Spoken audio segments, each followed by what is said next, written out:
Dice on the beat.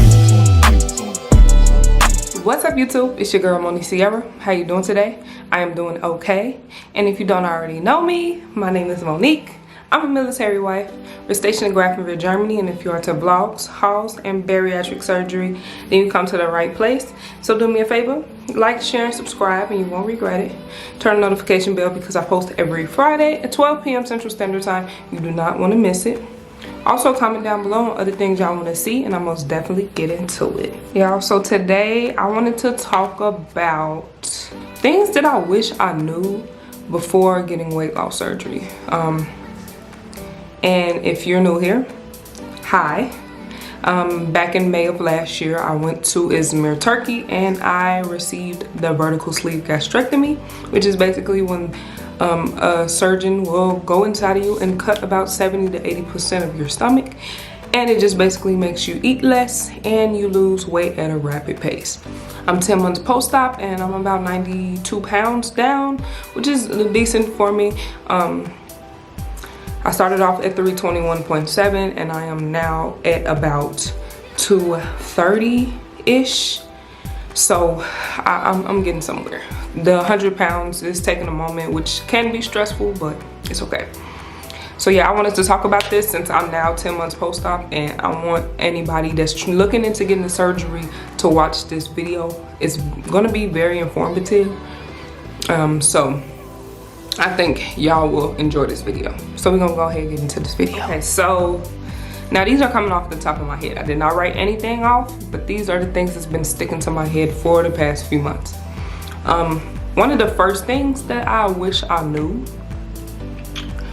was how much regret I was going to have in the first couple of weeks. The first couple of weeks was hell for me. Now, when I first woke up, I was gagging. I was in so much pain. Like, the doctor told me that I was gagging because, you know, my new stomach was trying to get used to my body. But I'm gagging, nothing coming out but saliva, bruh. And I'm like, okay, did I need to do this for real? And then the next morning after the surgery, I had to go downstairs to a testing room, and I had to like take a big gulp of something to see if my stomach was leaking. And that part was so painful because when I did that, I threw it all back up. Oh my God, and it was this nasty little medicine substance that I had to drink, and I was not enjoying that at all. The pain for the first week, the gas pains. Now, I was so weak, but my doctor kept saying, oh, Monique, you need to go walk. You need to walk around the hallway. Now, I had an English speaking host. She would come visit me every now and then and be like, come on, let's walk around the hallway. But I just didn't have no energy for it. And I just sat there in pain. And now, this type of gas pain, you can't just belch it up just by sitting there. You have to move around. I did start moving around after they transported me from the hospital to my hotel room, because I was in my hotel room for another 3 days, and well, two days, 3 nights, something like that. But yeah, I was in there, and I was walking around my room. It was crazy, okay? Now, after I went home, it wasn't as bad, but I still had pains.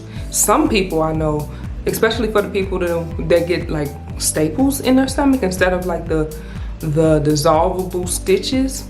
Like, I got the dissolvable stitches. Those didn't hurt. But for the people that get staples, I feel bad for you, because just the first week and whole with just the gas pains and the gagging, child, you will really sit there and regret and be like, wow, did I really need to do this? The second week was okay. I wasn't in much pain, but I was very weak, okay? Let me tell you, I was so weak. I didn't want to do nothing. And if you're somebody like me that just went to go buy it and didn't like go through the insurance, these little informations that I'm giving you will be very helpful. I was like, dang, bro, like I was not like this 2 weeks ago before I got my surgery. So another thing that I wish I knew before surgery is that my appetite will come back. So around my 8th month or 9th month, my appetite started coming back. drastically. Let me tell you, like, okay, I had an appetite. I was at like 40%. But now I'm like 75% now. Like, I stay hungry. I try to stay productive and do other things so I don't think about food. And then I still take down my protein shakes and things like that. And I try to take in more protein than anything. But let me tell you, appetite come back. So this is not a complete weight loss thing. You have to like eat right. You have to go to the gym every now and then. And you can just, you know, sit on your butt. You have to like move around. I have ate more than I did 5 months ago. It's okay. But if you was like somebody like me that had like a food addiction when before they had the surgery, then just keep that in mind that you might need to change your food setup, you know? I try to watch everything that I eat. Sometimes I might have days where I eat something, but I do not eat fried foods at all. Everything has to be baked or air fried. I'll eat some air fried food, but nothing like fully fried, put in a dish. Except I will tell y'all, I'm gonna be real with y'all, this channel is real. I do eat french fries. I love me some french fries, but I can't eat a lot. I can only eat maybe like 5 of them and then I get full.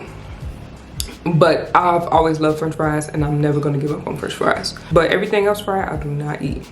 It makes me feel sick and I'll be like, no. It has to be baked, air fried, steamed, or pan, whatever, you know.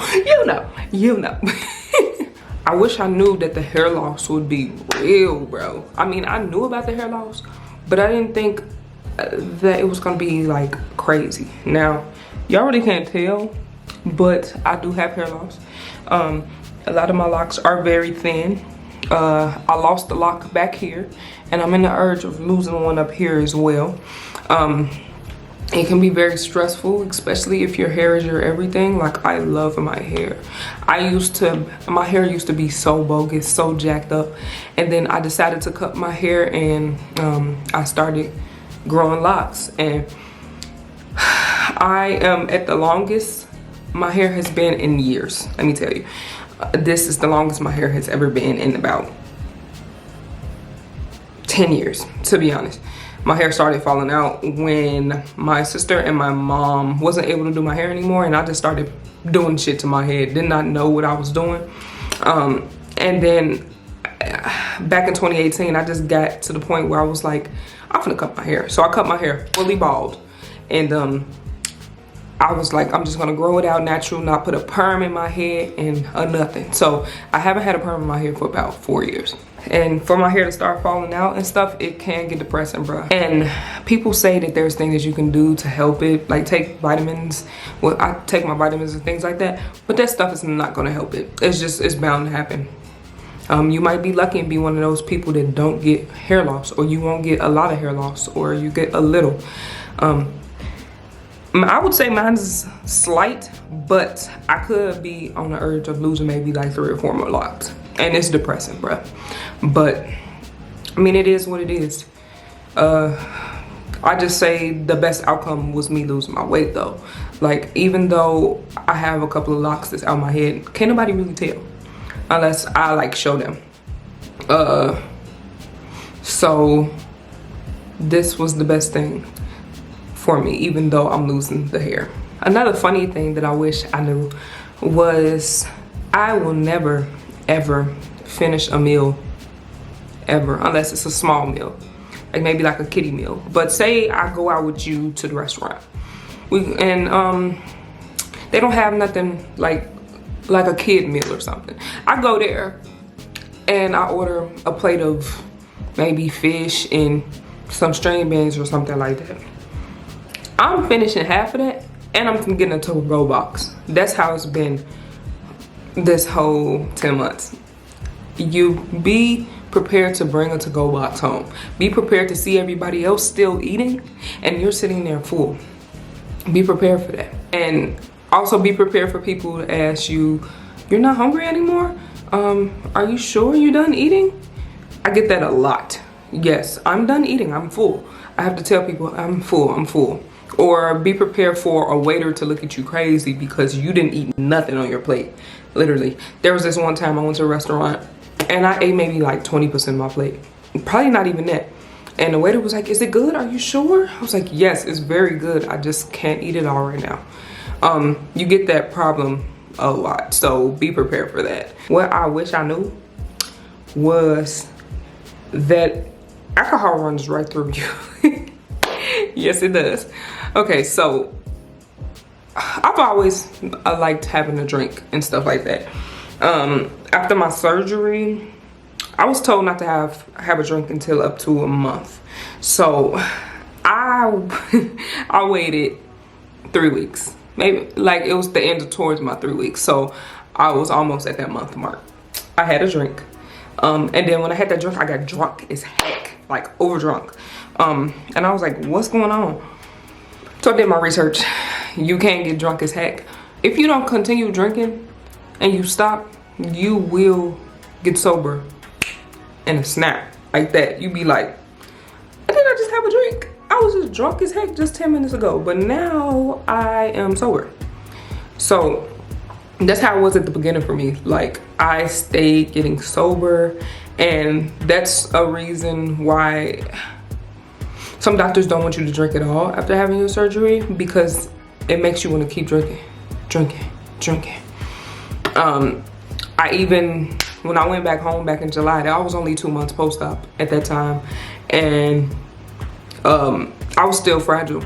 I went home, got drunk with my sisters, and fell out. Well, didn't fall out. I fell when I was trying to run and broke my tooth. Like I was still fragile.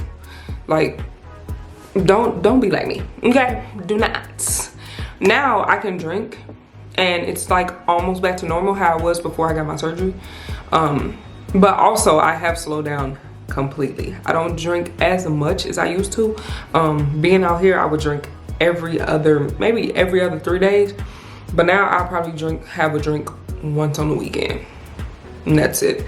So it has slowed down drastically. But I can drink and I won't be sober in 3 minutes.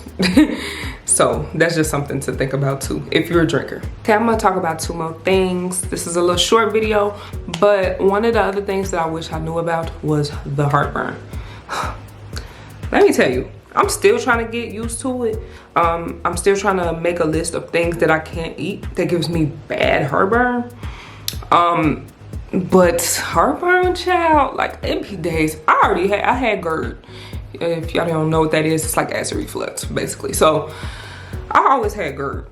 But now since I had the surgery, it's got worse, bro. Like I have days where I be like, hey, my chest hurt, and I be needing Tums like crazy. Tums is the only thing that worked for me. I know people use Gas X, things like that. But Tums is the only thing that worked for me. And sometimes Pepto-Bismol. But the heartburns being I'm either, my heart either hurting or I'm letting it out in the back. And my husband hates that because I'll be smelling up the whole house. But that stuff is irritating for sure. I actually got 2 more things. I said I had 2 more last time, but 2 more. So another thing is constipation is a motherfucker. Okay, let me tell you that.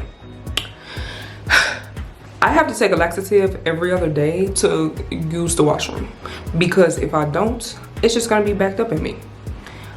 No matter how much water, how much protein, how much fiber, all that. I have to take a laxative. And I've even tried to not take one. When I first started back eating on my 4th week, I was a little concerned because I was like, even though I wasn't eating none for the first 3 weeks, I was concerned because like, why the stuff that I ate the night before in Turkey, why didn't that come out? You know, so I was concerned. It wasn't coming out, blah, blah, blah. And I was like, maybe it's because my body is changing. I'm gonna make a separate video about constipation for sure, but I have to take a laxative every other day. So be on the lookout for that. Some people might be different. Some people might run right through them. I have some days where I can go to the bathroom without taking a laxative, but it's less likely to happen. I would need to take a laxative for sure. And I'm going to talk about the laxatives that I use in my in my constipation video. So I probably will post that next week, so check that out. Last thing that I want to talk about, and this is the best thing, self-confidence. Let me tell you, I did not like myself at all. When I was 321 pounds, I did not like myself. I used to cry, be depressed, and all that type of stuff. And especially when I got with my husband, when we was in high school, he was like 130, and I was still like 280 at that time, but I had gained a lot of weight because I had got on birth control and things like that. When I got on that birth control and I gained weight, and my husband was still skinny as I don't know what, I used to be like, why did you pick me? Like, I'm so big and you're so small, and we just look weird together. And I've always been like that since next month I make 8 years of us being together. I've always been like that for the whole 8 years. Well, not whole 8 years, no. For about 6.5 years. I've always been like that. And he used to just be, you know, he used to always bring me up, you know, sometimes. Even though he wouldn't say I'm beautiful and things like that, I still didn't think I was beautiful. I used to always think I need to lose weight. I tried every single thing in the book. I even tried to go through the surgery with my insurance, but I was impatient. And then I also backed out. I did this when I was like 19. I backed out, and I was like, I'm not gonna do it. But I regret that. I wish I would have. But since I've lost these 90 pounds, I feel so good, okay? Like, I look at myself in the mirror and I be like, oh my God, girl, you look good. The only thing is that I do need to get rid of this loose skin and the stomach. My stomach area has always been my worst area. But other than that, I love myself to the T. Like, if you follow me on social medias, I'm always taking pictures, and just showing off my body, inspiring people to do what I did, or even just to go to the gym. You will feel so much better about yourself, and I mean that 100%. So yeah, that is what I wish I knew before I had the surgery. I hope y'all enjoyed this video. Please like, share, and subscribe. You won't regret it. Turn the notification bell because I post every Friday, 12 p.m. Central Standard Time. You do not want to miss it. Also, comment down below on other things y'all want to see, and I'll most definitely get into it. And without further ado, I'll see you guys next time. Peace. I just be rolling, cause it be toting. Driving my car like it's stolen. All of my weed it be potent. Have you floating? Got your bitch sucking and choking. All of this weed I be toking, you know I be smoking. All of my diamond be frozen. I start work through the night. Got your girl and she won't pipe, but she gotta stay one night. Fuck it till she see sunlight. Put the lean, no ice. Fuck it, fucking no wife. Only fear God, that's right. And I might take your life. Make a nigga see the light. Make a nigga have no life. Stay real sharp like a knife. Always keep a big pipe. All these sleepless nights.